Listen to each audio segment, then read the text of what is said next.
رسول اسلام صلی اللہ علیہ وآلہ وسلم اللہم صلی علی محمد وآل محمد وعجل فرجہم۔ آپ علیہ الصلوۃ والسلام، بس چند منٹ میں آپ کی توجہ چاہوں گا تاکہ تزکیہ نفس ہو جائے، ٹھیک ہے، اور ہم اپنے آپ کو درک کر سکیں کہ ہم کس دنیا میں پھر رہے ہیں، کیا ہم اپنے ہدف سے مڑ تو نہیں گئے، ہمارا ہدف حیات کیا ہے، اللہ نے ہمیں کیوں بنایا۔ بس خلاصتاً میں اپنے آپ کو سمجھانے کی چند گزارشات پیش کروں گا۔ صلوات بر محمد وآل محمد۔ کوشش کیا کریں ہم کہ قرآنی آیات کو جو ہے وہ ترجمے کے ساتھ صرف پڑھا نہ کریں، وہاں رکا کریں، تدبر فکر کرنے کا بڑا جو ہے وہ ثواب ہے۔ مجھے اس فیلڈ میں تقریباً 14 سال ہونے کے قریب ہیں یا ہو چکے ہیں۔ کچھ چند ایام میں تفسیر کی تحقیق اور لکھتے وقت جو ہے وہ چند چیزیں سامنے میرے آئیں، میں نے پہلے بھی تکرار کیا، پھر کرتا ہوں۔ کچھ چیزیں ہوتی ہیں نا جو انسان کو ہضم نہیں ہوتی، جو انسان کے ضمیر کو جھنجھوڑتی ہیں، ٹھیک ہے، یا انسان کہتا ہے کہ یار میں کہاں ہوں، میں کس دنیا میں ہوں۔ ایسی چند چیزیں جو میں آپ کے شروع میں نقل کرنا چاہوں گا۔ اس سے پہلے ایک حدیث، اور خدا اس حدیث کا ثواب میرے والد بزرگوار کی روح کو ہدیہ فرمائے۔ صلوات بر محمد وآل محمد۔ رسول اللہ فرماتے ہیں کہ ان لکل شیء قلبا، ہر چیز کے لیے ایک دل ہے۔ اب دل کی تعریف کیا ہے، دل کی اقسام کتنی، اس میں ہم نہیں جا رہے، ٹھیک ہے۔ ہر چیز کے لیے کیا ہے، دل ہے۔ وقلب القرآن یاسین، ہر چیز کا ایک دل ہے، اور قرآن کا دل یاسین ہے۔ یہ بعض روایت میں موجود ہے کہ اپنی اولاد کو سورہ یاسین کی تعلیم دو۔ کیوں؟ اس لیے کہ سورہ یاسین قرآن کا پھول ہے، گلدستہ قرآنی ہے۔ کون؟ سورہ یاسین۔ مزید روایت موجود ہے، اس پہ میں نہیں جا رہا۔ تو اسی سورہ یاسین کی تفسیر میں چند کلمات جو ہیں وہ پڑھے، اور واقعاً وہ قابل غور ہیں جو میں آپ کی خدمت میں نقل کرنا چاہوں گا، اور خدا ہمیں اس کے اوپر متوجہ ہونے کی توفیق عطا فرمائے، خدا میں تفکر کرنے کی جو ہے وہ توفیق دے۔ صلوات بر محمد وآل محمد۔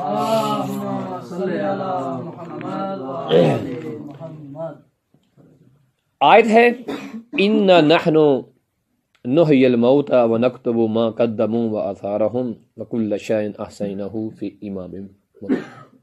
اسی آیہ مبارکہ کی جو تفسیر ہے، اس کے اندر چند انتہائی علمی نکات ہیں جو ضروری ہیں، جن پہ غور کرنا۔ پہلے اس آیہ مبارکہ کا ترجمہ سمجھ فرما لیں۔ ہم ہی مردوں کو زندہ کرتے ہیں۔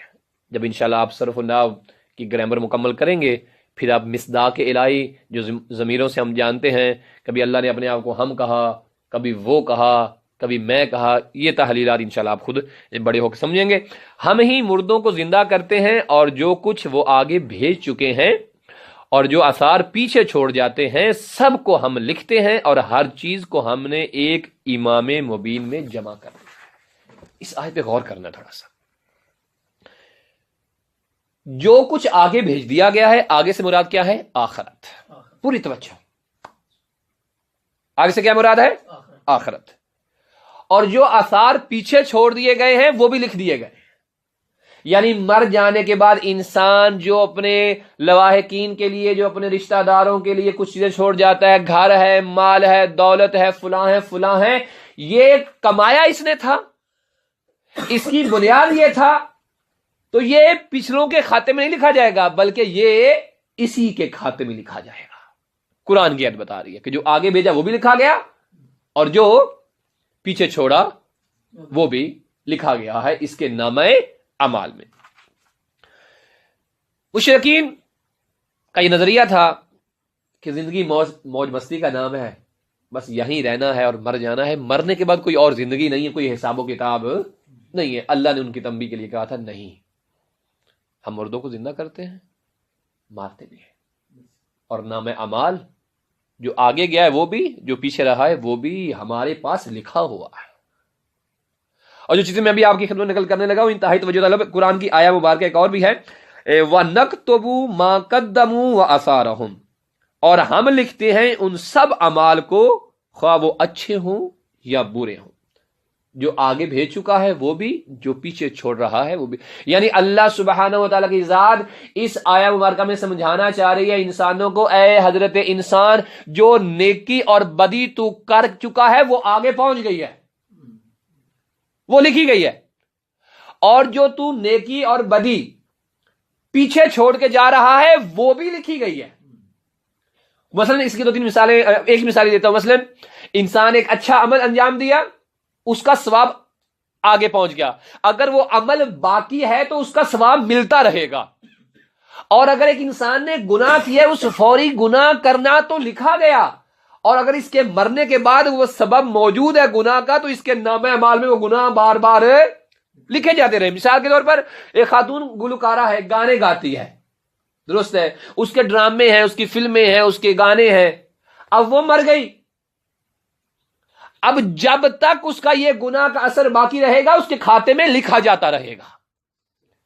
اب ایسے بندہ مومن ہے، اس نے کسی کو کتاب لے کے دے دی، اس نے امام بارگاہ بنا لیا، اس نے مسجد بنا لی، اس نے مدرسہ بنا لیا، اس نے ایک فلاں کام کر لیا فلاں، اب وہ مر گیا، اس کا نامہ اعمال مفتوح ہے. جب تک لوگ اس سے اثر لیتے رہیں گے، اس کی دی ہوئی کتابیں پڑھتے رہیں گے، اس کی لکھی ہوئی کتاب دنیا میں باقی رہے گی، اس کا ایک ایک لفظ باقی رہے گا، اس کا نامہ اعمال مفتوح رہے گا، اس میں نیکیاں لکھی جاتی رہیں گی. اور اللہ کہہ رہا ہے جو آگے گیا وہ بھی لکھا گیا، جو پیچھے رہا آثار قدیمہ، یعنی جو پیچھے آپ کی چیزیں رہ گئی ہیں، اچھی ہیں بری ہیں، وہ موجود ہیں، وہ لکھی جاتی. ایک مل کے صلوات علی محمد وعلی محمد.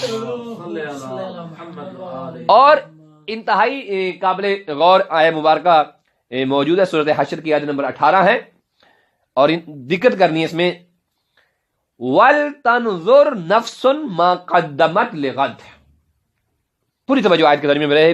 اور ہر شخص کو یہ دیکھنا چاہیے کہ اس نے کل روز قیامت کے لیے کیا بھیجا ہے. پوری توجہ رہے. ہر شخص کو یہ دیکھنا چاہیے کہ اس نے کل، پوری توجہ، کل روز قیامت کے لیے کیا بھیجا. میں پھر ترجمہ کر رہا ہوں.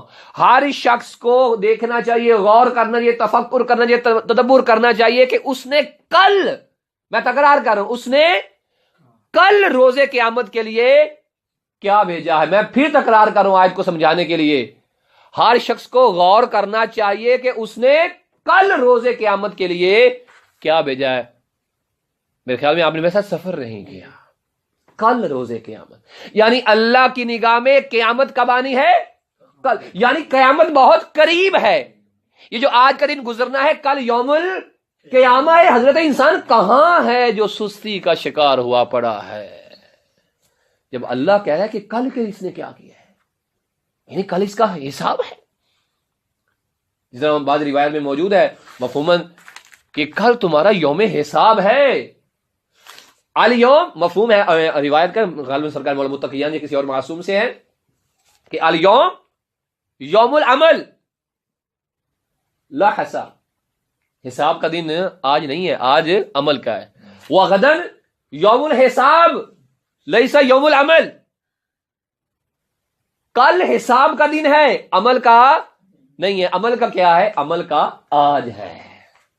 عزیزان گرامی، قرآن کی آیت کری، اور ہر شخص کو یہ دیکھنا چاہیے کہ اس نے کل روز قیامت کے لیے کیا بھیجا ہے.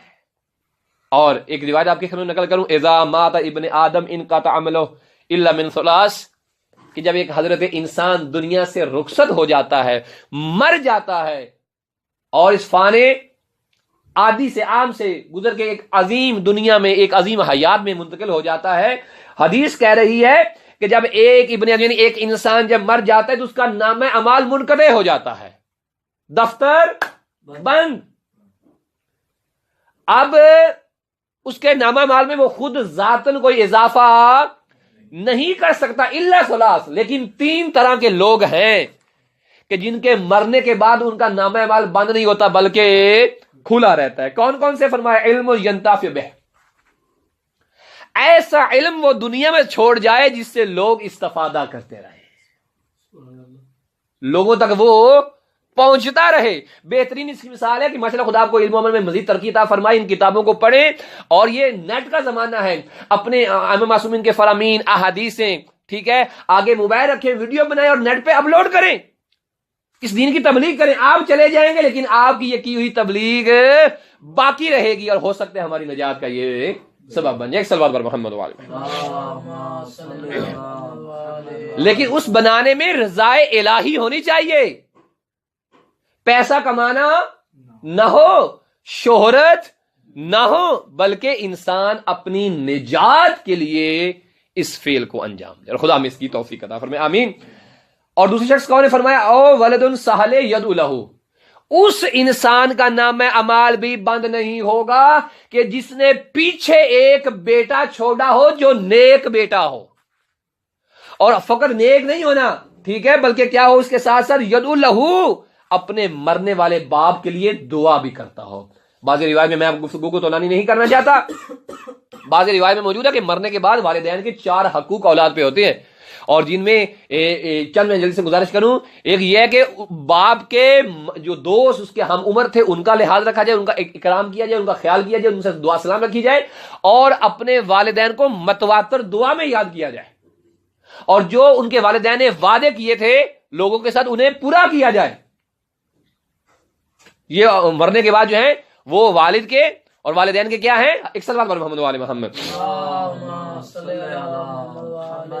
اور صدقہ جاریہ من بعد، پوری توجہ میری طرف رہے، میں بڑا اہم پیغام آپ لوگوں کو دینے لگا ہوں.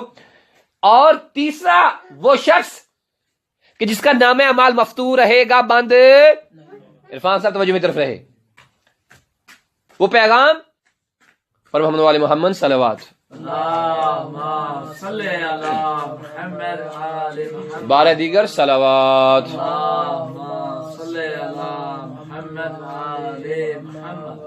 3 لوگوں کے نام اعمال کھلے رہیں گے. ایک وہ شخص جس نے مفید علم چھوڑا ہو، ایک وہ شخص کہ جس نے نیک بیٹا چھوڑا ہو، اور وہ نیک بیٹا اپنے مرحوم کے لیے کیا کرے؟ مل کے کہیں دعا کرے. اور تیسری چیز کیا؟ صدقہ جاریہ، جو اس نے اپنے بعد چھوڑا ہے. مثلا کسی مدرسے میں ٹوٹی لگوا دی، کسی مسجد میں ایک اینٹ لگوا دی، جب تک مسجد باقی ہے اس میں لگنے والی اینٹ باقی ہے، اور جب تک یہ اینٹ باقی ہے آپ کا صدقہ جاریہ ثواب جاری و ساری ہے. اور آپ نے نیٹ پہ دیکھا ہوگا، بعض موویز میں ہم دیکھتے ہیں، ٹھیک ہے، کہ مختلف جگہوں پہ سیلاب آتے ہیں، اور کئی دفعہ اتفاق ہوا ہے کہ اس علاقے میں جہاں مسجد ہوتی ہے مسجد نہیں گرتی ہے. یہ کنایا ہے کہ اللہ کی اگر خالصتاً انسان بندگی کرے اور خدمت دین الہی کرے تو آثار انسان کے باقی رہتے ہیں. ایک مل کے صلوات پر محمد وعلی محمد. میں مقدمتاً گفتگو کر چکا، جن 2 آیات کے لیے میں نے یہ مقدمہ باندھا ہے ان پہ میں آ گیا اور آپ کی زحمت کو تمام کرنے لگا. انتہائی توجہ طلب یہ آیات ہیں.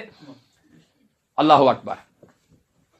سورہ یہ غالباً سورۃ قمر کی آیات ہیں، آیت نمبر 52 اور 53 ہے، جس میں ارشاد خداوندی ہو رہا ہے. بسم اللہ الرحمن الرحیم.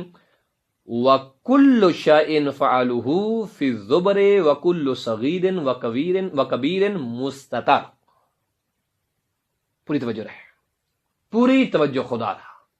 اپنے آپ کو متوجہ کیجئے گا نفس سے، تاکہ ہم اس سے سبق سیکھ سکیں. کیا خدا کیا کہہ رہے ہیں؟ اور جو کچھ انہوں نے کیا ہے، اور جو کچھ انہوں نے کیا ہے سب نامہ اعمال میں درج ہے. جو کچھ انہوں نے کیا ہے سب نامہ اعمال میں درج ہے، اور ہر چھوٹی اور بڑی بات اس میں لکھی ہوئی ہے. اللہ اکبر، اللہ اکبر. ہر چیز جو کچھ وہ کر چکے نامہ اعمال میں محفوظ ہے، اور وہ جو لکھی گئی چیزیں کیسی ہیں اللہ کہہ رہے کیا؟ صغیرن و کبیرن. چاہے انہوں نے کوئی چھوٹا عمل انجام دیا ہے وہ بھی لکھا ہے، چاہے کوئی بڑا انجام دیا ہے وہ بھی لکھا ہے، چاہے کوئی چھوٹا گناہ ہے وہ بھی لکھا ہے، چاہے کوئی بڑا گناہ ہے وہ بھی لکھا ہے. یعنی کیا؟ یہاں بیٹھنا بھی لکھا جا رہا ہے، ہمارا چلنا بھی لکھا جا رہا ہے، ہماری سانس بھی لکھی جا رہی ہے، ہمارا سونا بھی لکھا جا رہا ہے، ہمارا دیکھنا بھی لکھا جا رہا ہے. اس لیے مت سوچیں کہ یہ چھوٹا سا کام ہے.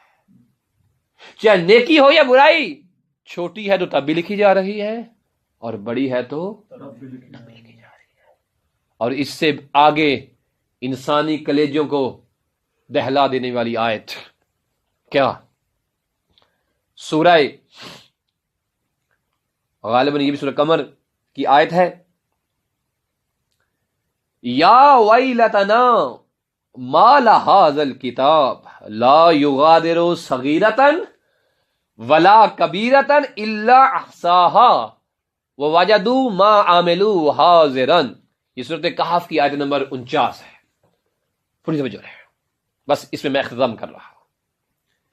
ہائے ہماری رسوائی، اللہ اکبر، ہائے ہماری رسوائی، یہ کیسا نامہ اعمال ہے کہ اس نے کسی چھوٹی اور بڑی بات کو نہیں چھوڑا۔ کلمات قرآنیہ پہ توجہ کیجئے گا۔ ہائے ہماری رسوائی، یہ کیسا نامہ اعمال ہے کہ اس نے کسی چھوٹی اور بڑی بات کو نہیں چھوڑا بلکہ سب کچھ لکھ ڈالا۔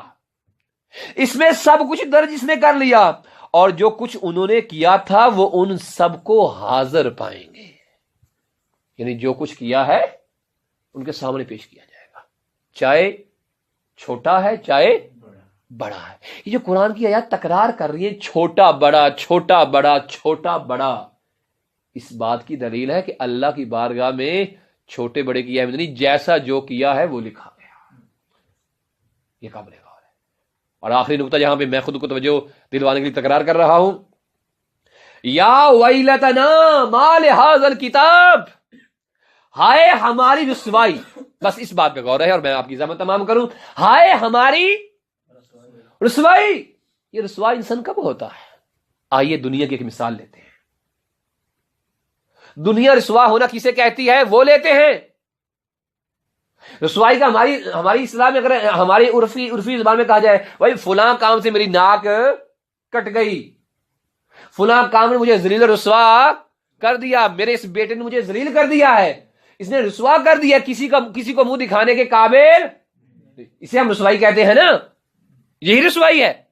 مثلا ایک شخص ہے، اس کی بیٹی کی شادی ہوئی، بارات آئی، ٹھیک ہے، عقد ہوا، کھانا کھایا، اس کے بعد لڑائی جھگڑا ہو گیا اور بارات بغیر دلہن لیے واپس چلی گئی۔ باپ کہتا ہے یہ میری بہت بڑی رسوائی ہے کہ میری بیٹی کا رشتہ چھوڑ دیا گیا ہے، میری توہین ہوئی ہے، میری رسوائی ہوئی ہے، اب میں جینے کے قابل۔ کچھ لوگ تو خودکشی کر لیتے ہیں، بعض دفعہ خودکشی انسان رسوائی سے بچنے کے لیے کرتا ہے، تو جو ہے یا نہیں ہے؟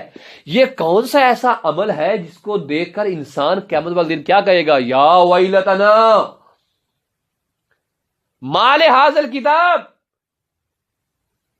ہائے رسوائی، اس میں سب کچھ لکھا ہے۔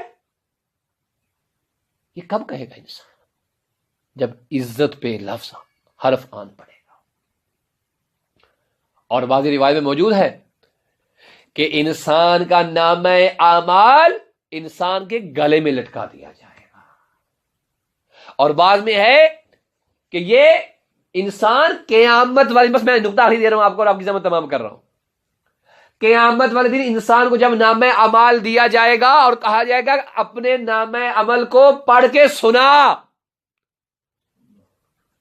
اس بات پہ غور رہے، اپنے نامہ اعمال کو پڑھ کر سنا۔ عزیزان گرامی، جس زمانے میں ہم رہ رہے ہیں نا، ایک اگر ازدحام ہو، ہجوم ہو، لوگ زیادہ ہو، تو جو پروگرام کر رہا ہوتا ہے نا، وہ ایک اچھے سپیکر کا اہتمام کرتا ہے۔ یہ کیوں کیا جاتا ہے بھلا؟ کہ لوگ زیادہ ہیں تاکہ بیان کرنے والے کی جو کلام ہے، جو گفتگو ہے، وہ آخری فرد تک بھی پہنچے۔ تقریر کروانے کا مطلب یہ ہوتا ہے جتنے لوگ آئیں وہ سنیں اور سمجھیں۔ اس کے لیے اچھے اچھے اسپیکر اور جدید جو ٹیکنالوجی آ گئی ہے، اس کا بھی سہارا لیا جاتا ہے، اچھے اچھے مائکروفون ہاتھ میں دیے جاتے ہیں، فلاں اہتمام کی، تاکہ دور دور تک آواز پہنچے۔ اور مقصود لوگوں کو اگر اس پڑھنے والے کا وجود دکھانا ہو تو بڑی بڑی، آج کے زمانے کی مثال ہے تو بڑی بڑی LCD جو ہیں، وہ سکرینیں جو ہیں وہ بھی آویزہ کر دی جاتی ہیں، تاکہ جو قریب لوگ نہیں ہیں، اگر وہ دور بیٹھے ہیں تو اس تصویر میں پڑھنے والے کو دیکھیں، اے حضرت انسان تو کہاں ہے؟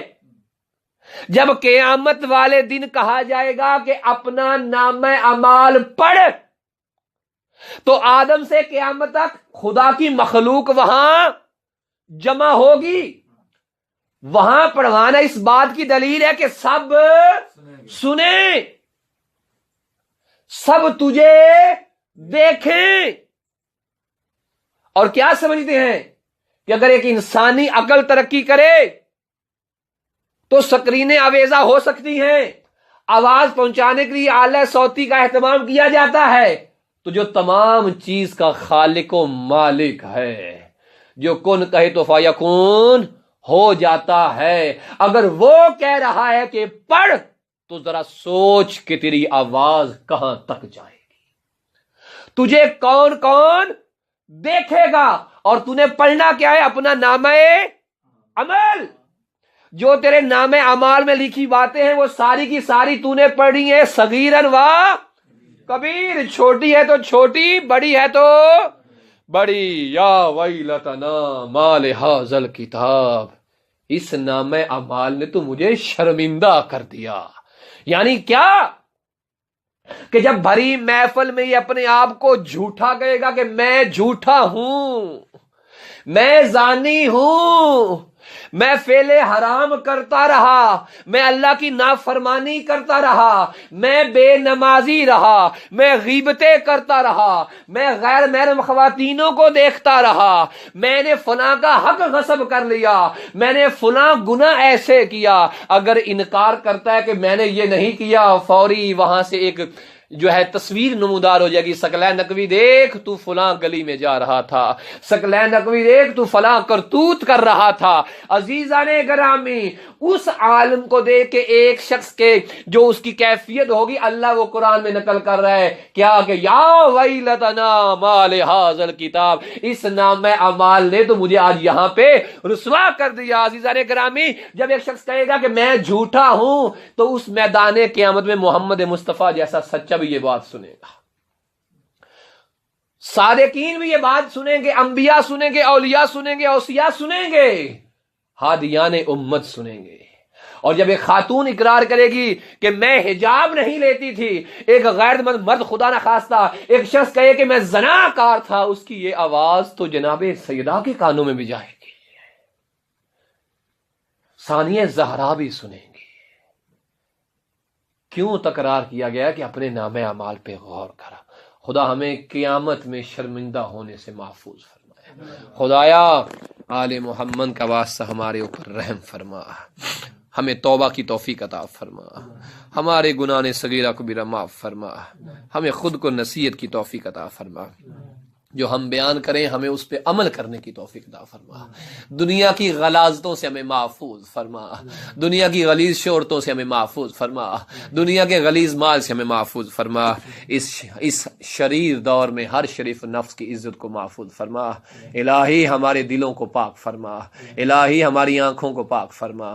خدایا محمد و آل محمد کا واسطہ جو والدین پریشان ہیں اپنی اولاد کی وجہ سے ان کی پریشانیاں دور فرما، جو والدین اپنی اولاد کے رشتوں کی وجہ سے پریشان، پروردگار بیٹیوں کے اچھے رشتے ہیں، ان کی ازدواج زندگی کے مسائلوں کو حل فرما.